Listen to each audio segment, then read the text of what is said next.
시대와 기도원이라고 하는 주제로 강의해 주시겠습니다.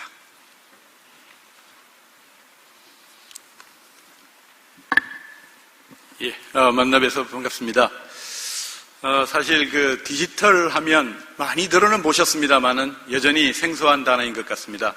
제가 오늘 디지털 시대와 기도원이라는 제목을 준비하면서 사실 이 주제가 적합한지 그리고 또 제가 자격이 되는지 많이 고심을 했습니다만은 순종하는 마음으로 이 자리에 섰습니다. 제가 오늘 말씀드릴 내용은 디지털 시대와 기도원이라는 제목을 가지고 말씀을 드리도록 하겠습니다. 다음 부탁합니다. 제가 크게 세 가지 내용을 가지고 말씀드리고자 합니다. 먼저 디지털 시대라고 하는데 디지털 시대가 어떤 세상의 변화를 가져왔는지에 대해서 한번 살펴보고, 두 번째는 이러한 디지털 시대라고 이야기를 하지만 과거 산업혁명의 요사이 4차 산업혁명 이런 이야기를 합니다. 산업이 발전되면서 선교의 형태도 새로운 형태로 발전이 되었는데, 이것이 지나온 1차 산업혁명, 2차 산업혁명, 4차 산업혁명을 겪으면서 선교가 어떤 형태로 변화되고 발전했는지를 살펴보고, 세 번째는 우리가 기도원 이제까지 지난 1899년이니까 지금 거의 118년이 된 것 같습니다. 기도원이 오랫동안 길어왔는데 또 이러한 지난 118년을 뒤돌아보면서 앞으로 감히 제가 이제 미래의 모습과 한번 변화된 모습을 통해서 어떤 형태로 이 변화되면 수 있겠는가 이런 주제를 가지고 한번 말씀을 드려보도록 하겠습니다. 다음, 사실 디지털 하시면 아마 저는 이렇게 생각을 합니다. 많은 분들이 많이 들었지만 여전히 생소한 단어이고 또 뭔가 와닿지 않은 이런 단어인 것 같습니다. 그것이 이제 작년 이맘때 3월 9일부터 16일까지 우리나라에서는 전 세계에 이목이 집중된 일이 있었습니다. 우리나라의 이세돌 프로 기사하고 이 컴퓨터와 알파고가 바둑을 뒀습니다. 사람들은 과연 이세돌을 이길 수 있을까 이렇게 생각을 했었는데 많은 사람들의 기대를 저버리고 알파고가 4대1로 이세돌을 이겼습니다. 이제까지 아마 알파고를 이긴 사람이 딱 한 판 이긴 이세돌 외에는 없다고 합니다. 그만큼 이제 컴퓨터가 점점 더 파워풀해지고 점점 더 이제 지능을 쌓아가면서 과연 이것이 정말 인간이 우리가 바벨탑을 쌓는 하나님의 섭리에 도전하는가 이런 우려도 있는 반면에 세상이 정말로 많이 변하고 또 우리가 예측하지 못한 형태로 발전하고 있구나 이런 것을 실감하게 된 계기가 이 작년 이맘때 있었던 컴퓨터와 인간의 경쟁이라는 그러한 이 알파고와 이세돌 프로기사의 대국을 통해서 많은 사람들이 이게 이제는 과연 컴퓨터라는 것이 이게 단순히 기능을 할 줄 알았는데 이제는 정말 사람의 일을 대신해서 심지어는 그 이후에 왓슨이라는 IBM에서 기계를 만들어서 의사 선생님의 진료를 도와주기도 하고 여러 가지 형태로 이제 발전된다고 이렇게 이야기를 하고 있습니다. 다음, 이게 디지털 세상이라는 게 이 표를 보시면 얼마나 세상이 많이 바뀌어 있는지 여기에 보시면 2003년도에 전 세계 인구가 63억이었습니다. 그런데 거기에 된 연결되는 기기, 여러분들이 가지고 계신 스마트폰이나 이런 기기들이 5억 대가 있었다고 합니다.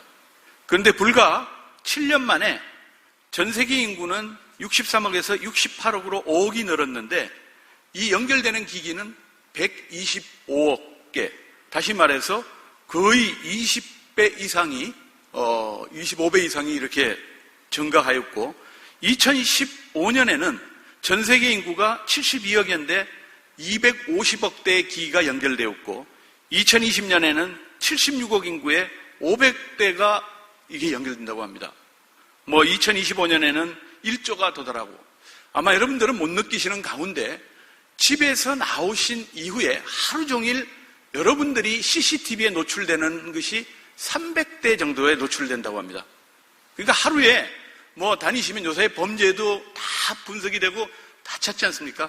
집에서 나오는 데서 자동차에 블랙박스에 노출되시기도 하고 이 길가에 있는 CCTV에 노출되시 이런 걸 다 합해서 보면 여러분들은 300대의 CCTV에 여러분들의 행동이 다 모니터링 된다고 합니다. 놀라운 세상이죠. 자, 근데 저는 디지털 시대 하면 사실은 젊은 사람들이 많은 이야기를 하고 있는데 가장 혜택을 보실 분들은 오히려 어르신들이 아닌가 싶습니다. 그런 것들 예를 보면 이게 자율주행차라고 하는데 여러분들이 오시는데 직접 운전하고 오신 분도 계시고 또 대중교통수단을 이용하시고 계신데 지금 자율주행차라는 것이 시험 운행되고 있습니다. 여기 보시는 대로 운전을 하지 않아도 자기가 알아서 차가 가고 외국차뿐만 아니고 한국의 현대자동차도 이러한 자율주행차들을 만들어서 시험 운행하고 있어서 아마 조만간에는 운전하지 않더라도 차가 알아서 자기가 목적지를 찾아가주는 아마 요사이 나온 차들도 주차는 알아서 하는 정도로 발전을 하고 있습니다. 다음.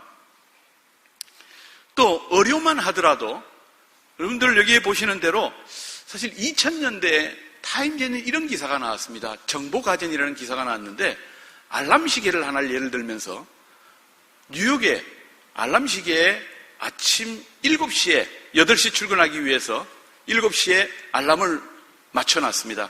근데 그날 폭설이 많이 내려가지고 모든 관공서와 또 학교들이 1시간이 늦춰졌습니다. 그런데 이 알람 시계가 그 뉴스를 알아듣고 7시에 맞춰진 시간을 1시간 늦춰서 8시로 맞춰져서 아주 단잠을 잤다. 사실 그 당시에는 불과 17년 전인데 무슨 SF 소설에 나오는 이야기냐 했지만 이것이 현실이 되고 있습니다. 그때 나왔던 또 하나의 기사가 여기 있는 대로 변기입니다. 변기에 앉아 있으면 여기 앉아 있어서 자기의 체지방 또 소변을 분석해서 건강에 이상이 있으면 의사 선생님이 연달되고 의사 선생님은 그걸 보고 환자를 진단해주는 이런 거죠. 보시는 대로 얼마나 우리 그 병원에 찾아가지 않더라도 가정에서 얼마나 편리하게 이러한 기술들을 활용해서 서비스를 받게 되겠습니까? 다음. 또 공장이 변하고 있습니다. 스마트 공장이라고 해서 여기 보여지는 대로 모든 것들이 이제 로봇을 통해서 생산이 되고 사람들은 이제 모니터링만 하게 되고 그러니까 엄청나게 이 세상이 바뀌어가고 있고 이제 생산도 자기가 주문한 형태로 만들어지는 이런 세상으로 변해가고 있습니다. 다음. 자, 그래서 저보다 훨씬 연배도 많으시고 어르신이 오래 많은 인생을 사셨는데 저만 할 때도 이런 이야기를 했습니다. 인생은 사는 것이 등산하는 것 같다. 그래서 돌아가신 우리 김영삼 대통령 장로님이시죠. 장로님 참 등산을 좋아하셨다고 합니다.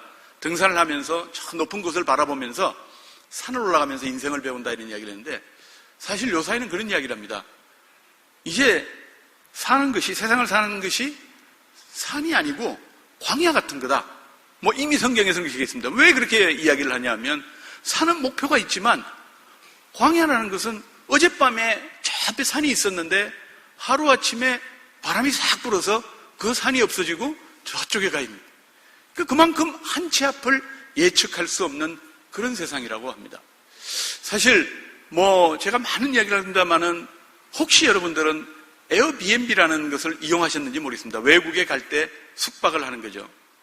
이 회사는 여러분들 잘 아시는 힐튼이라는 호텔 체인이 있습니다.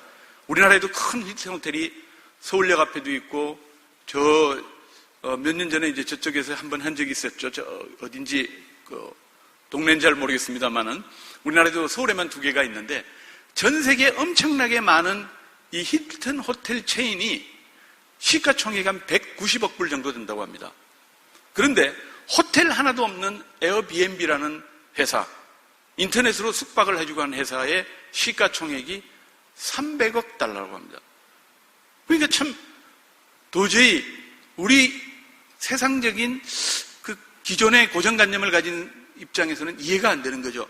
엄청난 많은 부동산을 가지고 전 세계에 체인을 가지고 있는 힐튼 호텔이 190억 불인데 호텔 하나 없이 컴퓨터로 그냥 예약하고 전 세계 인구가 거기서 주문하는 거예요. 숙박을 예약하는 그 가치가 어떻게 300억 달러나 되느냐. 사실 이렇게 세상이 디지털 세상이 이렇게 변해가고 있는 것 같습니다. 다음. 자, 이런 이제 디지털 세상 속에서 그러면 과거에 선교라는 것은 세상 산업이 발전되면서 어떻게 변해왔는지 살펴보도록 하겠습니다.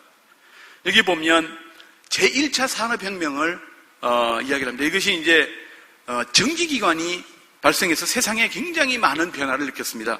이 시기는 아마 18세기에서 19세기라고 이야기를 하는데, 이 기간 동안에는 주로 농촌사회에서 도시로 나오고 산업사회가 이제 시작이 되었던 시대라고 이야기를 합니다. 이 시대에 윌리엄 캐리라는 이 분이 계셨습니다. 이분은 영국에서 가난한 구두수선공이셨다고 합니다. 그런데 이분이 영국에서 산업혁명이 일어나서 공장에서 많은 노동자들이 필요하다 보니까 농촌에 계셨던 분이나 많은 사람들한테 교육을 시키고 또 이 사람들을 통해서 공장의 근로자들로 만들려고 합니다.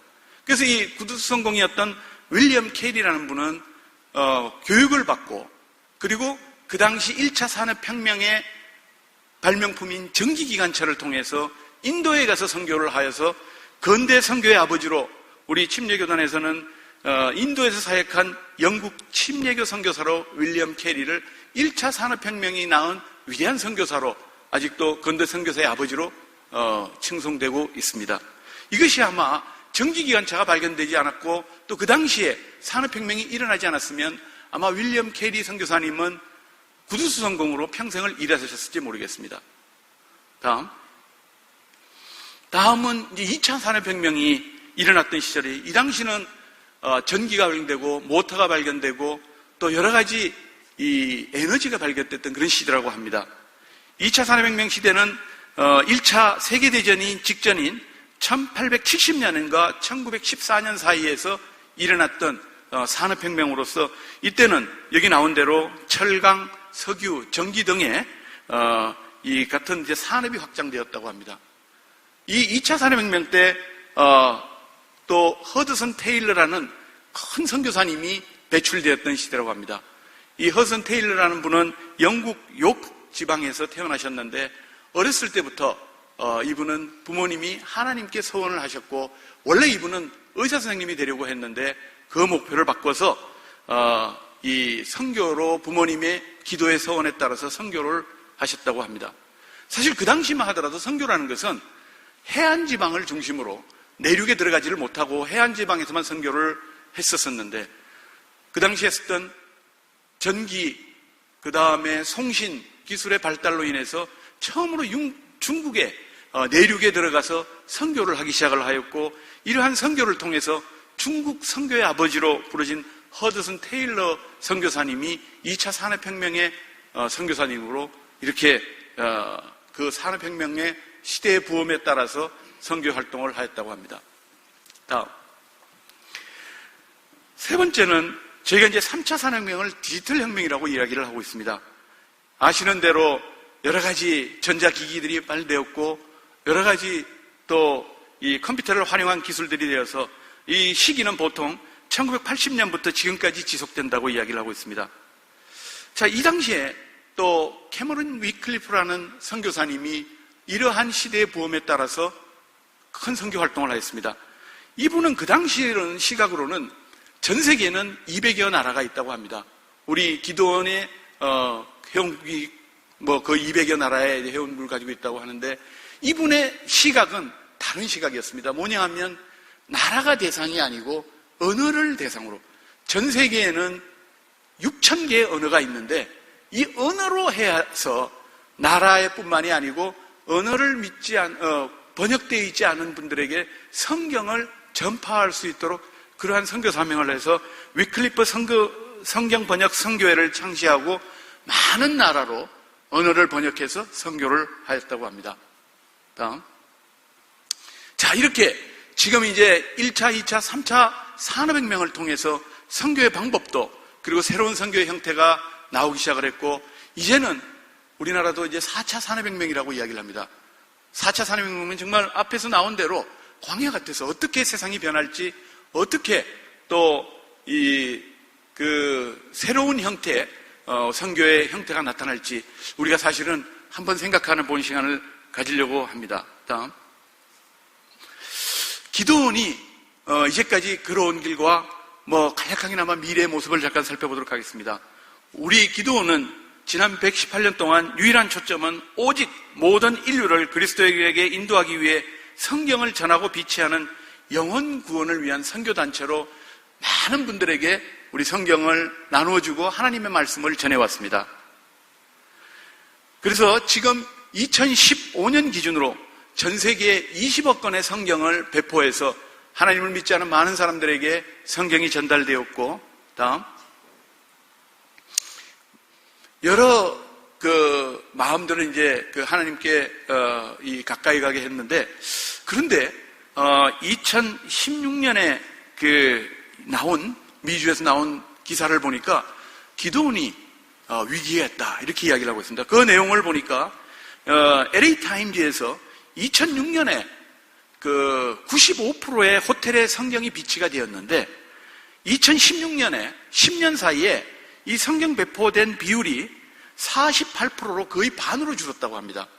그 이유가 여러 가지가 있는데, 여기 있는 보여주는 대로 밀레니엄 세대 후 종교에 관심 없는 많은 여행자들이 회교도나 불교 신자 등 국제 여행자들의 눈치를 보는 경우도 있고, 또 호텔의 디자인 자체가 과거 여기 보는 대로 서랍이 있어서 서랍 속에 성경이 넣어두어졌었는데 이제 선반 형태로 디자인이 바뀌어졌고, 그것보다 더 심각한 것이 여기에 나와 있는 대로 종교로부터의 자유라는 재단이라는 FFRF라는 이런 종교재단에서 아주 조직적으로 여기에 보면 성경책을 두고 이 책을 문자 그대로 믿으면 당신의 건강과 생명이 위험해질 수 있다라는 이런 문구를 스티커를 붙이면서 아주 교활하게 성경의 배포를, 또 성경을 믿는 것을 방해하는 일들을 하고 있다고 합니다. 자, 이런 우리가 위기도 있지만 위험도 있지만 또 하나님이 성경을 배포하는 이 사명은 우리가 중단할 수 없고 또 계속 되어야 되기 때문에 앞으로의 미래의 모습을 어떻게 가야 될 건지를 살펴보고자 합니다. 우리 기도원 성들은 지난 약 118년 동안 20억 권의 성경을 배포했는데, 이것은 전 세계 인구로 보면 72억 인구 가운데 21억 권이라는 것은 30%밖에 되지 않습니다. 앞으로 70%의 많은 세계 인류들은 아직 성경을 받아보지 못한 많은 분들이 있고, 또 여기에 보면 10억 권의 성경을 배포하는데 93년이 걸렸습니다. 1908년에 처음 성경을 나누게 된 이후로 2001년에 10억 권이 나눠졌고, 또 다른 10년이 2002년부터 2015년까지 13년이 걸렸습니다. 그렇다면 이 성경에 배포할 수 있는 속도는 엄청나게 빨라지지 않겠나 이렇게 생각합니다. 지난 93년 걸렸더니 불과 13년 만에 10억 권의 성경을 배포했고, 죄송합니다. 뒷장으로. 또 하나 살펴봐야 될 것이, 지금 우리 기도원에서 번역된 성경은 100개 언어 정도로 되어 있다고 합니다.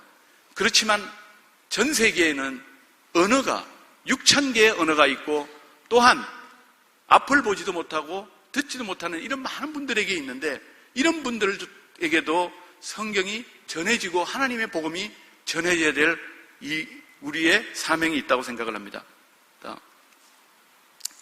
자, 많은 성경을 배포하는 조직이나 단체가 있습니다.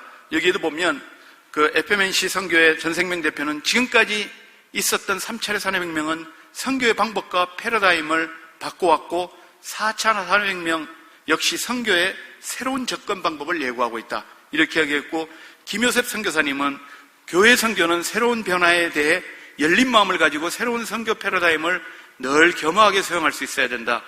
그리스도의 복음은 결코 변할 수 없는 본질이지만 복음 전달 수단과 방법은 시대에 따라 변해왔고 앞으로 더욱 급격하게 변할 것을 대비해야 된다. 이렇게 말씀하고 계십니다. 자, 이제 마지막으로 살펴보고자 합니다. 이제까지 제가 말씀드린 내용을 정리하면 이렇게 되는 것 같습니다. 이제 우리 기도원들도 큰 사명, 70%의 많은 인구들에게 하나님의 복음을 전해야 된 그 본질적인 사명 같았습니다만은, 이것을 전하는 수단과 방법에 대해서는 또 다른 고민이 필요하지 않을까 생각합니다. 기술의 발전, 산업의 발전으로 인해서 새로운 형태의 기술들이 만들어지고 있습니다. 몇 가지 예를 들어보면 이 평창올림픽에서도 이제 내년 초면은 평창올림픽이 되는데 이게 통역을 해주는 로봇 통역사가 등장할 거라고 이야기합니다.